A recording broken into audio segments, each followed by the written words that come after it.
नमस्कार, आदाब और सत श्री अकाल दोस्तों। मेरा नाम है उत्कर्ष मिश्रा और आप सभी का पॉलिटिकल साइंस अड्डा के इस यूट्यूब चैनल पर बहुत ही तहे दिल से स्वागत है।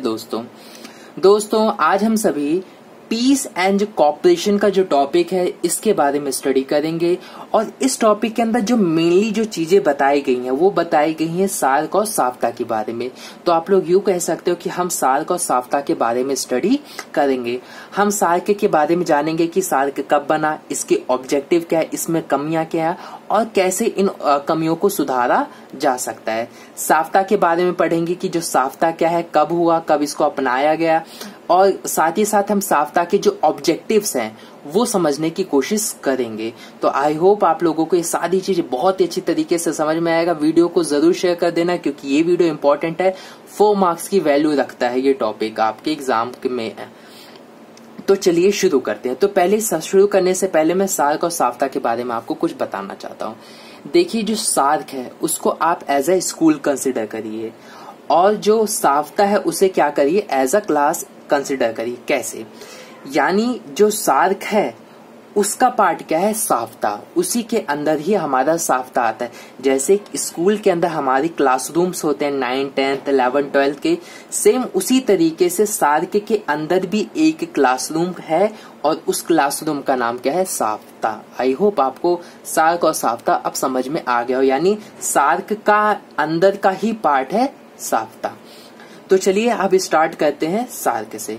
सार्क की बात करें तो इसे south Asian association for regional cooperation कहा जाता है। इस नाम के अंदर ही इसका मोटिव छुपा है। दूसरी चीज, ये 1 नंबर के पूछा जा सकता है। अब तो हालांकि आपका एमसीक्यू आता है तो आप लोग इसका याद कर लीजिएगा कि इसका नाम क्या है। It is established in 1985 for cooperation और इकोनॉमिक लिबरलाइजेशन। दरअसल जो सार्क है उसको क्यों बनाया गया, इसको बनाने का मेन मोटिव ये था कि कॉपरेशन हो, मतलब सहयोग हो। दूसरी चीज इकोनॉमिक लिबरलाइजेशन हो, यानी देश एक दूसरे को सहयोग करे और जो ट्रेड करने का जो सिस्टम हो वो थोड़ा और सिंपल किया जाए। जो लोगों का जो आने जाने का जो सिस्टम है वो और सिंपल किया जाए। तो सार्क को इस वजह से बनाया गया था और इसको 1985 में स्टैब्लिश किया गया था। अगर हम बात करें कि भाई सार्क के अंदर कितने मेंबर्स हैं, कौन कौन से मेंबर्स हैं, तो मेंबर्स की बात करते हैं तो मालदीव आता है हमारा, इंडिया आता है, पाकिस्तान, नेपाल, भूटान, श्रीलंका, बांग्लादेश और अफगानिस्तान इसके मेंबर्स हैं। और 2007 के अंदर जो अफगानिस्तान है वो सार्क का पार्ट हुआ, ये ऐड किया गया। अगर हम आगे देखें तो आखिरकार जो ऑब्जेक्टिव क्या है, मतलब सार्क को बनाया गया, हमें बात तो समझ आई, लेकिन किस एम को पूरा करने के लिए बनाया गया, क्या चीज पाने के लिए सार्क को बनाया गया। तो इसके एम्स या फिर कह लीजिए इसके ऑब्जेक्टिव्स हैं to promote welfare of people South Asia. यानी जो साउथ एशिया के जो पीछे मैंने कंट्रीज के नाम दिए गए हैं उन देशों के अंदर क्या हो, प्रमोट हो वेलफेयर, यानी लोगों का ज्यादा से ज्यादा क्या हो, भला हो। टू एक्सेलरेट इकोनॉमिक ग्रोथ, जो उनकी इकोनॉमिक ग्रोथ है, जो देश का विकास दर है, जो जिस ग्रोथ से देश बढ़ रहा है उसके अंदर एक्सेलरेट करना और तेजी से बढ़ाना है। To increase collaboration and mutual assistance in economic, social, culture, technological and scientific fields. यानी हमें क्या करना है, कोलैबोरेशन करना है। मान लेते हैं कि किसी भी देश के अंदर वहां पे एजुकेशन सिस्टम अच्छा है तो उस एजुकेशन सिस्टम को हमें अपनी कंट्री के अंदर अडॉप्ट करना है और वो कंट्री क्या करेगी, हमारी हेल्प करेगी। हमारे देश के अंदर अगर हेल्थ इंफ्रा अच्छा है तो हम क्या करेंगे, जो साउथ एशिया के जो मेंबर्स है जिसको नीड है हम उनके क्या करेंगे, हेल्प करेंगे कि आप इन चीजों पर वर्क करिए ताकि आपका भी जो इंफ्रा है, हेल्थ का इंफ्रा है, एजुकेशन का इंफ्रा है, वो भी इम्प्रूव हो सके। वो सोशल हो सकता है, कल्चर हो सकता है, टेक्नोलॉजी के फील्ड में हो सकता है, साइंटिफिक फील्ड में हो सकता है, इन सभी फील्ड के अंदर हो सकता है, फार्मिंग के अंदर हो सकता है। इन सभी के फील्ड के अंदर क्या करना है, कोलैबोरेशन करना, एक दूसरे की मदद करना है। To cooperate with international organization and regional organization like European Union and ASEAN. दरअसल क्या है कि सार्क का एक ऑब्जेक्टिव ये है कि भाई हमें कॉपरेट करना है जो इंटरनेशनली और जो रीजनल ऑर्गेनाइजेशन, फॉर एग्जांपल जो यूरोपियन यूनियन है और जो आसियान है, इनके साथ क्या करना, हमें ट्रस्ट बनाना है, इनके साथ हमें मिलकर काम करना है और अपना जो देश है उसको क्या करना है, जो साउथ एशिया के जो देश है उनको गति के, उनके जो प्रोग्रेस की जो स्पीड है उसको बूस्ट अप करना है और इन सभी के साथ मिलकर काम करने का इसका सार्क का मोटिव है।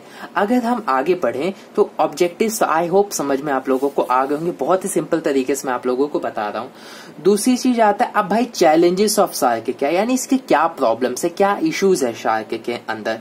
तो बात करके SAARC is not able to equal of ASEAN and यूरोपीय यूनियन, यानी यूरोपीय यूनियन। दरअसल क्या है कि सार्क अभी तक इस कंडीशन में इक्वल नहीं हो पाया, यानी वो आसियान जैसे जो संगठन है, जो यूरोपीय यूनियन जैसा संगठन है, ऑर्गेनाइजेशन है, उसके इक्वल नहीं हो पाए, उसकी बराबरी अभी नहीं कर पाए। ये एक चैलेंज है कि हमें इसकी बराबरी करना, इससे आगे निकलने की कोशिश करना है। इंडो पाक यानी इंडिया और पाकिस्तान के जो रिलेशंस है, accelerated tension and conflict between India and Pakistan have severely hampered the prospects of SAARC. दरअसल क्या हुआ है कि इंडिया जो पाकिस्तान के रिलेशन है वो खराब है, इसकी वजह से सार्क के अंदर बहुत दिक्कत आती है, उनको एम सेट करने में, उनको गोल को अचीव करने में बहुत प्रॉब्लम आ रही है, just because of India and Pakistan की वजह से, क्योंकि इंडिया और पाकिस्तान आपस में लड़ते भिड़ते रहते हैं, हम लोगों को बहुत ही अच्छी तरीके से पता है। SAARC members do not have mutual trust, और जो सार्क के अंदर जितने भी मेंबर्स है, जो मैंने देश आपको स्टार्टिंग में बताया, उनके अंदर ट्रस्ट नहीं है आपस में, वो लोग एक दूसरे पे ट्रस्ट नहीं करते। फॉर एग्जांपल इंडिया और पाकिस्तान को ही देख लो, इंडिया पाकिस्तान को शक की नजर से देखता है, पाकिस्तान इंडिया शक की नजर से देखता है, तो इनके अंदर ट्रस्ट नहीं है, उनको लगता है कि ये लोग कहीं ना कहीं धोखा दे देंगे, ये कमी है इसके अंदर। Low frequency of meetings they conduct, यानी ये लोग मीटिंग भी बहुत कम कंडक्ट करते हैं, क्योंकि जितनी ज्यादा मीटिंग होगी तो मीटिंग से क्या मिलेगा, हमें सोल्यूशन मिलेगा कि इस पे हम वर्क कर सकते हैं, इस पे ये वर्क कर सकते हैं, इस पे ये काम कर सकते हैं। लेकिन यहाँ पे जो मीटिंग्स होती हैं वो भी सही तरीके से कंडक्ट नहीं होती, ये भी एक इनका चैलेंज है। The implementation of SAARC has not been satisfactory of FTA यानी free trade area. The free trade area यानी कह लीजिए कि जो साफ्ता है उसका जो इम्प्लीमेंटेशन है, यानी जो साफ्ता क्या है इसके बारे में आगे पढ़ेंगे। साफ्ता के अंदर जो चीजें दी गई हैं, जो साफ्ता के अंदर जो चीजें मेंशन की गई है, उन चीजों को जो कंट्रीज है, जो इनकी मेंबर्स हैं, वो उनको फॉलो ही नहीं करती सही तरीके से, उनको अपने देशों के अंदर अप्लाई ही नहीं करती, तो ये भी एक थोड़ा चैलेंज है। अगर हम आगे देखें तो अब आपको समझ में आना चाहिए कि भाई इतनी सारी तो प्रॉब्लम है, तो अब सार्क को कुछ सजेशंस दो, आप कुछ आइडिया दो, जिससे कि जो सार्क है वो और इम्प्रूव हो सके और बढ़िया बन सके। तो इसका कुछ है, SAFTA agreement should be followed honestly. जो दरअसल जो साफ्ता एग्रीमेंट है उसको ऑनेस्टली फॉलो किया जाए, पूरी ईमानदारी के साथ जो मेंबर्स हैं वो फॉलो करे। अब साफ्ता क्या है भी आगे हम पढ़ेंगे। Not to doubt other member countries, और हमें अपनी जो मेंबर्स हैं, जो कंट्री के जो मेंबर्स है, जो सार्क के जो मेंबर्स है, उनके ऊपर डाउट नहीं करना, उनके ऊपर ट्रस्ट करना पड़ेगा। Not let mutual conflicts of member countries at SAARC level, यानी अगर आपके देशों के अंदर कन्फ्लिक्ट होता है, लड़ाई झगड़े होते हैं, तो उसको सार्क के अंदर लेवल के अंदर मत लेके आओ, उसको आप अपने लेवल पे ही सॉल्व करने की कोशिश करो, क्योंकि सार्क के लेवल पे आप लेकर आओगे तो आपको एम सेट करने में प्रॉब्लम होगी, आपको दिक्कतें आएगी, क्योंकि आप जिस पर्पस के लिए आए हो वो पर्पस होगा नहीं, आपकी लड़ाई पहले सुलझा लें और देश का भला बाद में सोचें। तो इस वजह से कहा जाता है कि सार्क के लेवल पे मत लाओ, अपने लेवल तक ही सॉल्व करने की कोशिश करो। Promote mutual cooperation among members countries by sharing multi level resources. दादा क्या है, हमें क्या करना है, प्रमोट करना है ज्यादा कॉपरेशन करने के लिए। जैसे जितने भी मेंबर्स उनको कहें कि भाई कॉपरेशन करना, आपके एजुकेशन सिस्टम है तो आप हमें दे दो, हमारी हेल्थ इंफ्रा अच्छा है तो आप हमसे ले लो। तो इस तरीके के क्या करना है, कॉपरेट करना है, ट्रेड के अंदर कॉपरेशन करना है, और शेयरिंग म्यूचुअल रिसोर्स, और अपने लेवल के जो हम रिसोर्स हमारे पास जो एक्स्ट्रा है और हम चाहते हैं कि इस रिसोर्स को अगर हम इस कंट्री को दे दें तो वो कंट्री के अंदर डेवलप बहुत ही अच्छे से हो सकता है, तो हमें अपने रिसोर्स को शेयर कर देना चाहिए।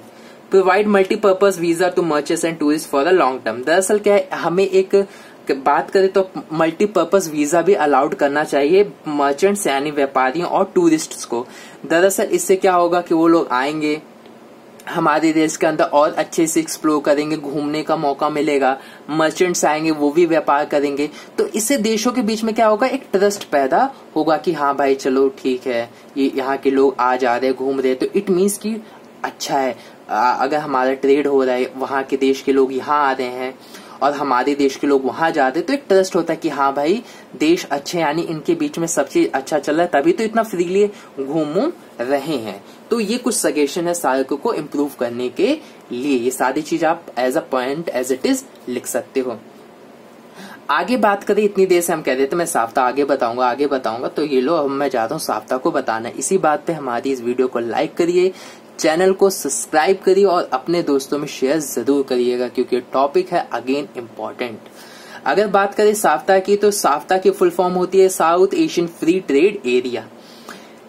It came into effect on 1 Jain 2006। ये 2006 को इस जो साफ्ता के अंदर जो रूल्स एंड रेगुलेशन से जो चीजें थी वो अलाउ हो गई, यानी 1 जैन 2006 से फॉलो की जाने लगी और 2004 के अंदर इसको साइन किया गया। यानी मेंबर जो साफ्ता से जो साफ्ता की जो एग्रीमेंट है उससे एग्री थे, उन्होंने 2004 के अंदर इसके अंदर सिग्नेचर किया। अब आता है साफ्ता है क्या चीज है, तो इसके ऑब्जेक्टिव से ही हमें समझ में आएगा कि भाई साफ्ता क्या है, ये क्यों बनाया गया। तो अगर बात करें तो to promote good competition free trade area, यानी क्या किया जाए कि एक कंपटीशन हो, एक हेल्थी कंपटीशन हो, जिससे, क्योंकि जाहिर सी बात है जब कभी दो देश आपस में कंपटीशन करते हैं, हेल्थी कंपटीशन करते हैं, तो दोनों देशों का जो डेवलपमेंट का जो रेशो होता है वो धीरे धीरे क्या होने लगता है, जो परसेंटेज होता है, जो ग्राफ होता है वो धीरे धीरे क्या होने लगता है, बढ़ने लगता है। तो यही बात यह है कि भाई जिससे कंपटीशन हो, लोगों के देशों के बीच में कंपटीशन होने की वजह से चीजें अच्छी बनेंगी और कंज्यूमर को भी हेल्प होगा और देशों को भी हेल्प होगा। To provide equitable benefits to all the involve countries. दूसरी चीज क्या होगा कि अगर कोई हम चीज रूल्स एंड रेगुलेशन अप्लाई कर रहे हैं, कोई चीज कर रहे हैं, तो उसका जो बेनिफिट होगा ना वो सबको मिले, जो भी उसके अंदर इन्वॉल्व हो।